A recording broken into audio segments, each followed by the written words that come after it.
Assalamualaikum warahmatullahi wabarakatuh. Innal hamdalillah nahmaduhu wa nasta'inuhu wa nastaghfiruh wa na'udzu billah min shururi anfusina wa sayyiati a'malina. May yahdihillahu fala mudilla lahu wa may yudlilhu fala hadiyalah.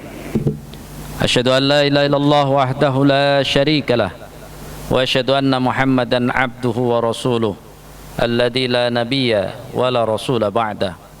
Allahumma fasalli wa sallim ala Muhammadin wa ala alihi wa sahbihi wa mawala, amma ba'du. Qala ta'ala ya ayyuhalladzina amanu taqullaha haqqa tuqatih wa la tamutunna illa wa antum muslimun. Jamaah Jum'ah rahimakumullah. Di dalam Al-Quran Allah subhanahu wa ta'ala menyebut kurang lebih 2 kali kata ulama. Yang pertama kata ulama dalam surat Asy-Syu'ara ayat 197, awalam yakul lahum ayatun ayya'lamuhu ulama'u bani Israel. Namun di ujung, di bawahnya dalam surat Asy-Syu'ara Allah menyifati mereka dengan la yu'minuna bihi hatta yarawul adzabal alim.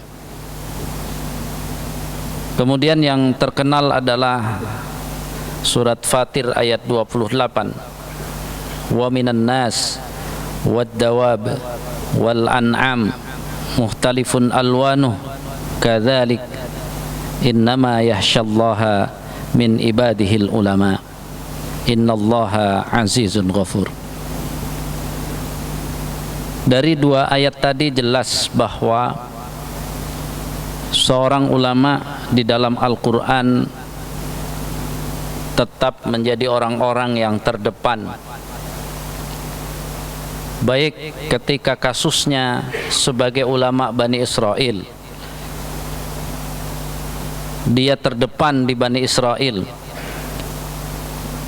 sehingga yang harusnya ulama di Bani Israel itu tugasnya adalah mengajak manusia untuk taat kepada Allah dan Rasulnya. Namun kita tahu bahwa yang dilakukan kasus-kasus ulama Bani Israel adalah menyimpangkan pengikutnya dari untuk taat kepada Allah dan Rasulnya. Karena ulama, maka Al-Quran mensifatinya mereka suka merubah-rubah ayat. Mereka suka merubah-rubah arah maknanya. Mereka suka merubah-rubah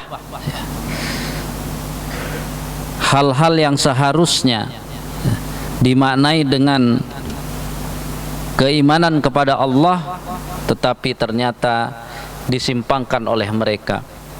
Sehingga wajar di dalam sholat kita minimal 17 kali kita diperintahkan untuk mencari jalan seorang muslim yang tidak terkontaminasi dengan jalan orang-orang yang dimurkai. Dan dari tafsir jalan lain kemudian beberapa tafsir sepakat bahwa contoh dari orang yang dimurkai adalah orang-orang Yahudi, dan di dalam Al-Quran diwakili oleh Bani Israel.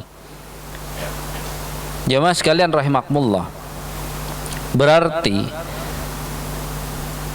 jalan orang-orang yang dimurkai yang diwakili oleh Yahudi ini sanggup dalam kenyataannya sehari-hari, sanggup untuk bisa menjadi saingan dari jalan-jalan Allah.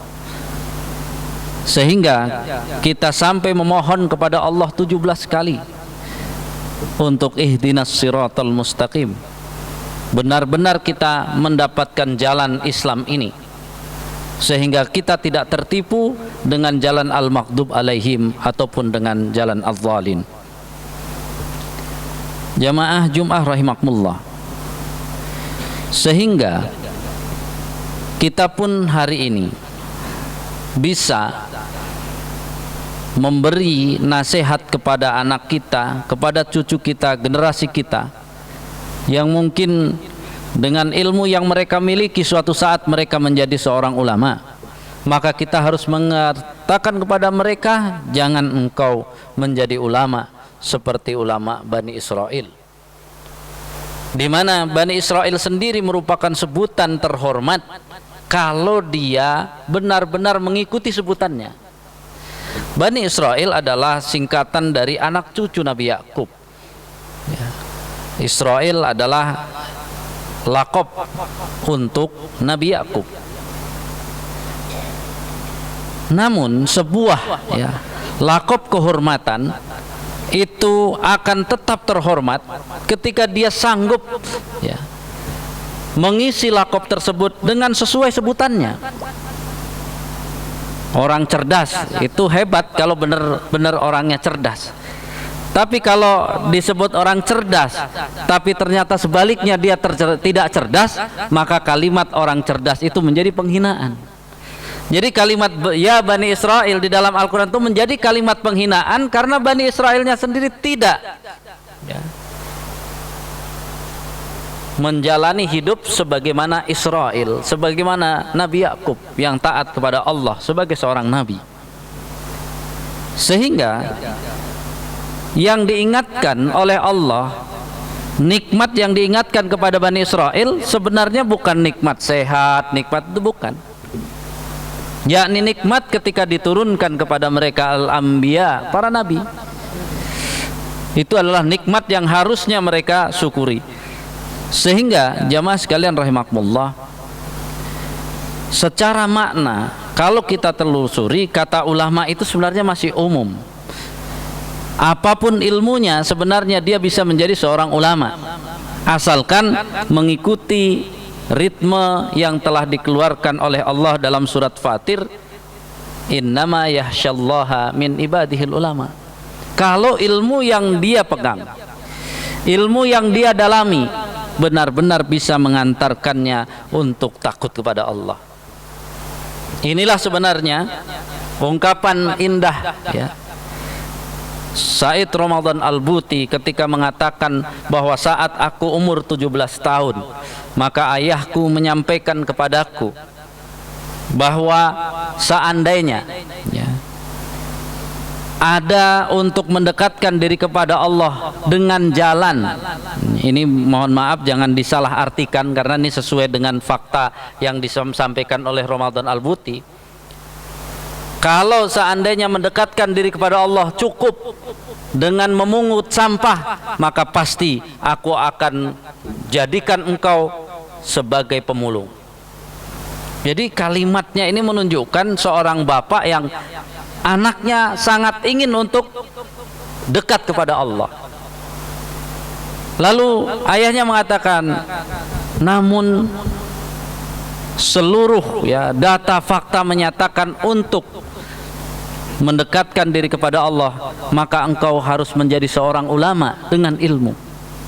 Maka apapun ilmu yang nanti Allah pilihkan untukmu, apakah ilmu kimia, matematika, ini nasihat bapaknya Allah yarham Said Ramadan Al-Buti yang mengatakan, maka tidak masalah ketika semua ilmu itu mampu mengenalkan engkau kepada Allah dan mampu membuat engkau dekat kepada Allah. Akhirnya kalimat itu sepertinya menjadi dorongan menjadi seorang Dr. Said Ramadan Al-Buti yang sampai kepada kita, kitabnya adalah Sirah An-Nabawiyah salah satunya. Ini menunjukkan bahwa seseorang harus faham betul bahwa tujuan utama dia mencari ilmu dan bisa disebut ulama kalau dengan ilmunya itu benar-benar tujuannya untuk takut kepada Allah. Makin bertambah ilmunya, makin takut kepada Allah. Maka wajar hadis yang diriwayatkan oleh Abu Dawud mengatakan, innal ulama'a warasatul anbiya'i, Sesungguhnya ulama adalah pewaris para nabi. Wa innal anbiya'a lam yuwarrisu dinaran wala dirhaman. Sesungguhnya ya, nabi-nabi itu tidak mewariskan dinar dan dirham.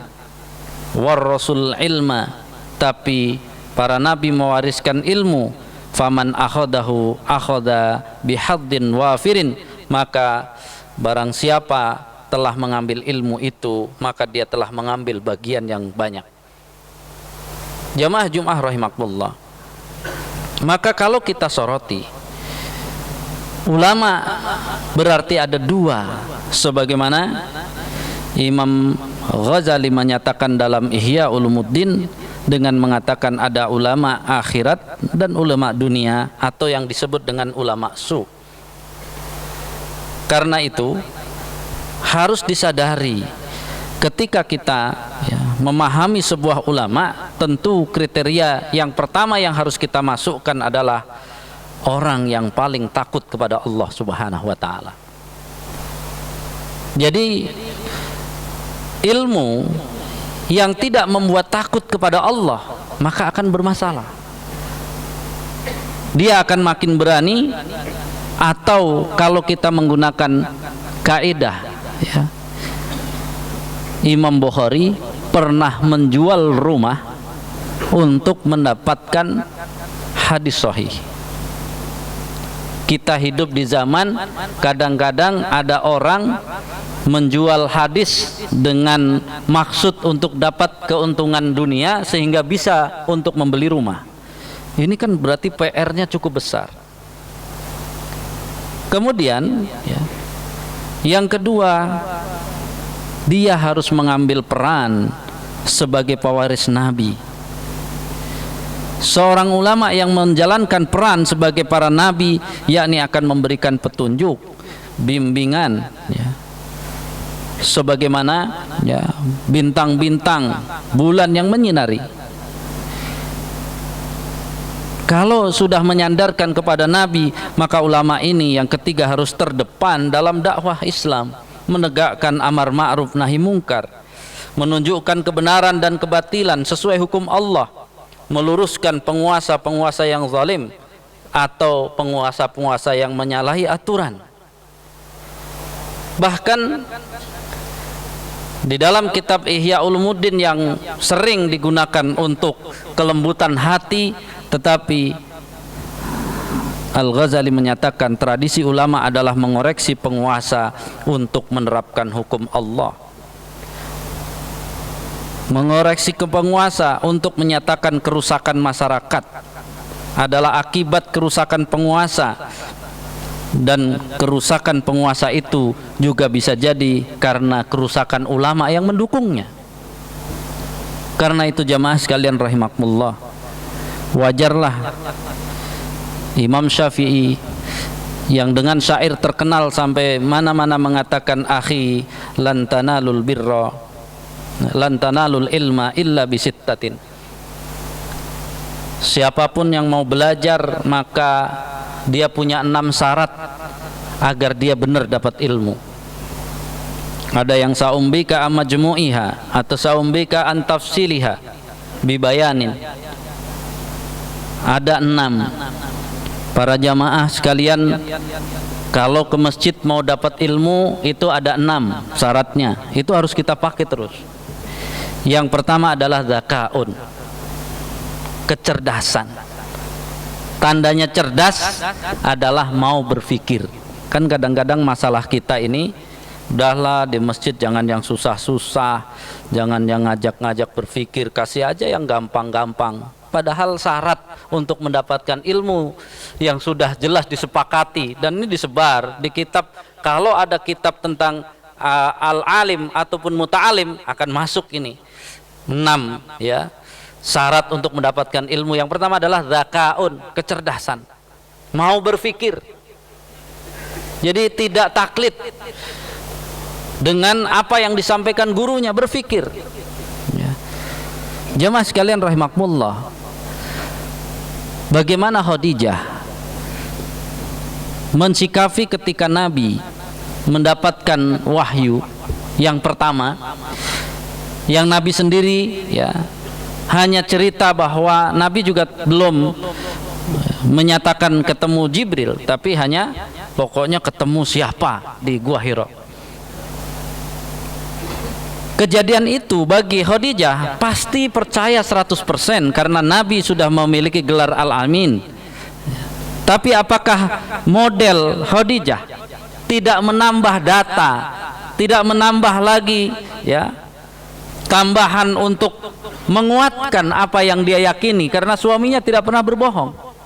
Maka setelah menyelimuti Rasulullah Sallallahu Alaihi Wasallam, beliau keluar bertanya kepada siapa yang paling tahu masalah ini. Datanglah kepada pamannya Waraqah bin Naufal. Baru kemudian ketika sudah ketemu Waraqah bin Naufal, dapat keterangan, dia dapat 2 bukti. Apakah sudah cukup? Tidak. Maka kalau metode penelitian modern mengenal triangulasi, kita sebut Khadijah menggunakan triangulasi. Karena yang ketiga nanti berpesan kepada Rasulullah, kalau malaikat Jibril datang, maka beritahu saya. Akhirnya kan menguji malaikat Jibril, ya, diuji benar nggak yang ketemu suamiku malaikat Jibril. Maka kalau kita Sirah Nabawiyah Ibnu Hisam, Rasulullah tadinya berada di sisi kiri, kemudian ditaruh ke sisi kanan beliau, kemudian taruh di depan beliau di pangkuan ya Khadijah radhiyallahu anha. Ketika di depan menghadap ke sana, maka Khadijah, satu riwayat disebutkan membuka auratnya. Maka saat di kiri ditanya apakah malaikat Jibril masih ada? Ada, kata Nabi. Kanan, masal malaikat Jibril masih ada? Ada. Begitu tengah dibuka, apakah malaikat Jibril masih ada? Tidak ada. Luar biasa. Yakinlah Khadijah bahwa yang datang kepada suaminya bukan setan, bukan iblis, tapi malaikat, karena dibukakan aurat hilang. La ya'sunallah, malaikat itu tidak punya bermaksiat kepada Allah Subhanahu wa taala. Karena itu jamaah sekalian rahimakumullah, berpikir. Kenapa kita jarang maju? Karena kita nggak mau berpikir. Yang kedua, hirsun. Hirsun itu adalah niat yang tidak bisa dihentikan. Belajar itu harus punya tekad, niat yang tidak ada yang bisa menghentikan. Yang bisa menghentikannya hanya kematian. Kemudian ijtihadun, sungguh-sungguh. Godaan sungguh-sungguh ini berat. Kadang-kadang kita datang ke pengajian, separuh mendengarkan, separuh ngobrol. Kadang-kadang separuh mendengarkan, separuh tidur. Kadang-kadang kelihatannya fokus, ya, tidak ngobrol juga tidak tidur, ternyata sibuk main handphone. Ijtihadun. Yang tidak kalah pentingnya adalah wabulghatun. Bulghatun itu adalah mau mengeluarkan biaya. Sehingga ketika kita orang yang diberikan banyak harta oleh Allah, walaupun ngajinya di masjid, kita harus mengeluarkan infak kita. Jangan-jangan kok saya ngaji 10 tahun, 20 tahun kayaknya nggak ada rasa keimanannya.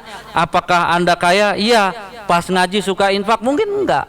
Bisa dibayangkan kalau kita orang kaya punya anak sekolah SD 1 tahun nggak bayar SPP. Sehingga ketika nggak bayar SPP karena orang kaya, bisa jadi kan kepala sekolahnya bilang, jangan dinaikkan. Syaratnya apa? Suruh bayar dulu. Ya, setelah bayar baru dinaikkan. Dia mampu. Mungkin Allah tidak menaikkan kita, ilmu kita udah ngaji sering, pelit, tidak mau mengeluarkan ilmunya. Karena ulama mengatakan bulghatun tetap masuk.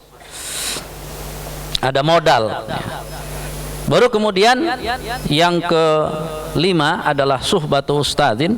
Ini ada yang mengartikan hikmah, ada yang mengartikan ya berhubungan baik dengan guru, ya, apa yang kurang dari guru maklumi. Kalau memang guru misalnya melakukan maksiat, ya beritahu ini berdosa.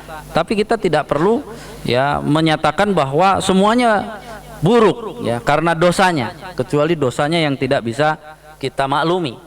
Ya. Kemudian yang terakhir adalah tulus zaman. Ternyata kita cita-cita untuk mencari ilmu adalah sepanjang waktu. Jangan kita, oh saya ngaji udah lama nih, udah 30 tahun di masjid ini, tapi kan belum pernah diujikan. Coba diuji. Jangan-jangan kalau diuji dikasih soal nggak bisa semuanya, terus di mana salahnya? Maka untuk itu kita perlu 3 tahapan. Yang pertama, menggali informasi sebanyak-banyaknya yang dinamakan belajar. tapi yang kedua adalah harus difahami. Kita sering belajar tapi mungkin nggak paham. Kalau nggak paham nanya, kan gitu ya. Kemudian yang ketiga, kalau sekedar informasinya banyak, paham mungkin oke, tapi apakah menciptakan kesadaran kepada kita? Karena dengan kesadaran kita itulah kita bisa berubah. Tapi ketika kita tidak bisa berubah, berarti kita tidak sampai kepada kesadaran. Nah, kalau sudah tiga-tiganya ini, kita tidak bisa ditipu. Kenapa kita bisa ditipu musuh? Kenapa kita bisa ditipu setan? Kenapa kita bisa ditipu kehidupan dunia? Kenapa kita bisa ditipu hawa nafsu? Pertanyaannya, orang yang mudah ditipu itu nomor satu mungkin nggak tahu. Dia udah puluhan tahun, mungkin nggak paham. Dia tahu, paham, kenapa masih bisa ditipu? Nggak sadar.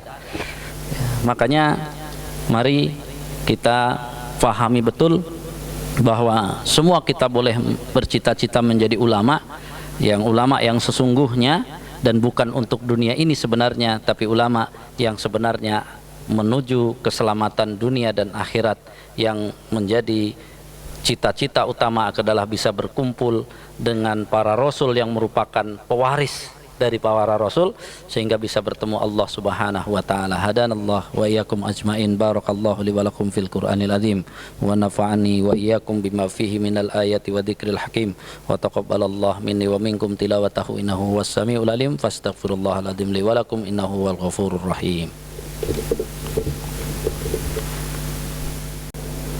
Alhamdulillahi rabbil alamin wal 'aqibatu lil muttaqin. فلا عدوان إلا على الظالمين. أشهد أن لا إله إلا الله وحده لا شريك له العزيز الحكيم وأشهد أن محمدا عبده ورسوله الصادق الوعد الأمين. اللهم فصل وسلم على محمد وعلى آله وصحبه أجمعين. أما بعد، قال تعالى: يا أيها الذين آمنوا اتقوا الله وقولوا قولا سديدا يصلح لكم أعمالكم ويغفر لكم ذنوبكم ومن يطع الله ورسوله فقد فاز فوزا عظيما. Ya mas sekalian, mudah-mudahan kita semua bisa lebih takut kepada Allah dengan ilmu-ilmu yang kita pelajari. Innallaha wa malaikatahu yusholluna 'alan nabi ya ayyuhalladzina amanu shallu 'alaihi wa sallimu taslima. Allahumma shalli 'ala Muhammadin wa 'ala alihi wa sahbihi wa barik wa sallim ajma'in bi rahmatika ya arhamar rahimin. Allahumma ighfir lil mu'minina wal mu'minat wal muslimina wal muslimat al ahya'i minhum wal amwat innaka sami'un qaribun mujibud da'wat faya qadiyal hajat. Rabbana taqabbal minna innaka antas sami'ul alim wa tub alaina innaka antat tawwabur rahim. Allahumma anfa'na bima 'allamtana wa 'allimna ma yanfa'una warzuqna uluman tanfa'una fid dini wad dunya wal akhirah. Allahumma arzuqna fahman nabiyyin wa hifdzal mursalin wa ilhamal malaikatil muqarrabin. Allahumma anfa'na bima 'allamtana wa 'allimna ma yanfa'una. Rabbana ighfir lana dhunubana wa li ikhwanina alladhina sabaquna bil iman wa la taj'al fi qulubina ghillan lil ladzina amanu rabbana innaka ra'ufur rahim. Allahumma ansurna wal muslimina Indonesia min makril kuffar wal munafiqin wal musyrikin. Allahumma ansurna nasran qariban. Allahumma ansurna nasran azizan ya rabbal alamin. Allahumma mazzik jam'al kafirina wal munafiqina wal musyrikin. Allahumma sattid samlahum. Allahumma al'anhum la'nan kabiran. Allahumma al'anhum la'nan qariban ya azizal hakim ya rabbal alamin. Rabbana hab lana min azwajina wa dhurriyyatina qurrata a'yun waj'alna lil muttaqina imama. Rabbana ighfir lana dhunubana wa liwalidina warhamhum kama rabbawna shighara. Rabbana atina fid dunya hasanah wa fil akhirati hasanatan wa qina adzaban nar. Wa sallallahu ala Muhammadin wa alihi wa sahbihi wa sallam. Subhanaka rabbana rabbil izzati amma yasifun wa salamun alal mursalin walhamdulillahi rabbil alamin. Aqimus salam.